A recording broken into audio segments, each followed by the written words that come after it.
Hi, my name's Ryan Fowler, and I'm going to talk today about how to use LLCs for estate planning. Now, the most common type of business entity used for estate planning is what's called the FLP, which is short for a Family Limited Partnership. An FLP is really just a normal limited partnership that is used in an estate planning context. And you can actually use an LLC in the same way. And we call these Family Limited Liability Companies, FLLCs, and use them just like FLPs, except there's more flexibility with an LLC. If you don't know how an LLC is more flexible than a limited partnership, I recommend you watch the free video on this site called LLC Basics, and it'll tell you why LLCs are more flexible and oftentimes preferable to an FLP. So how do you use FLLCs? What are their characteristics and how are they used for estate planning?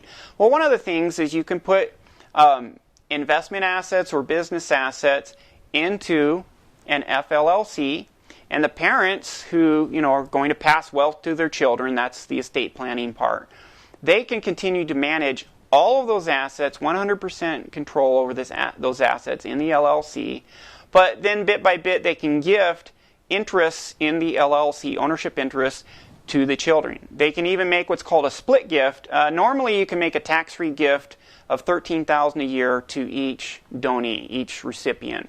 So me as a single person, I can make 5 gifts of $13,000 each to 5 different people. If you're a married couple, you can do a split gift. You can combine it. So each of you gets a $13,000 tax-free ability to make gifts up to $13,000. So you can do a split gift. You can double that and now make gifts of $26,000 to each of your children. But you're not gifting the assets in the LLC to your children. You're gifting the ownership interest in the LLC to the children, and the assets stay safely in the LLC where the children can't control those assets. You have someone else who's a manager. Just like when you use a trust, someone else is a trustee, and then they manage that for the beneficiaries, your heirs or your children, so that the children can't just squander the assets. And that's, why trusts are often used for estate planning. You get something similar in LLCs, except with an LLC, the parents can retain control of the LLC. With the trust, the parents have to give the asset away to a trust, and you have this other trustee that manages it. If you're just doing a living trust and you're just trying to avoid probate, you can stay in control. But if you want any type of estate tax savings, if you want any type of asset protection, if you use a trust, then you have to give up control of that asset to someone else. With the trust, with an LLC, while you're alive, you can stay in control. And you can get some reduction in estate tax liability with your family LLC, just like with a family limited partnership. We call that, we use what's called the valuation discount. We're going to talk about that shortly, to see how you can reduce your estate tax liability by putting assets into the LLC. Your LLC must be operated as a business, not as a personal piggy bank. There's a big landmark case came out.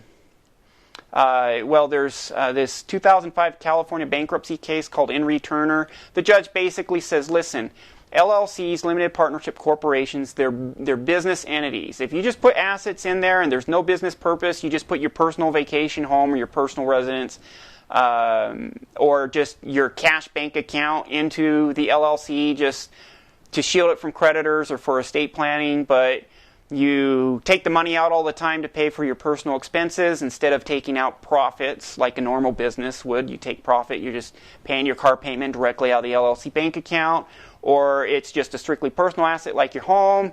You're not using your LLC in a business context, and a creditor is going to pierce it. And this case, Strange versus CIR, that was a family limited partnership. That was a partnership used for estate planning, but they used it improperly. And this is one of the things they did. They used a limited partnership like a piggy bank. There's no purpose for it, and it failed to provide estate tax savings. Now let's talk, this is the number one tool you use FLPs and FLLCs for, is to reduce the amount of your taxable estate so that you pay less estate taxes. Now right now, 2011, 2012, you only pay an estate tax if at the time you die your estate is worth more than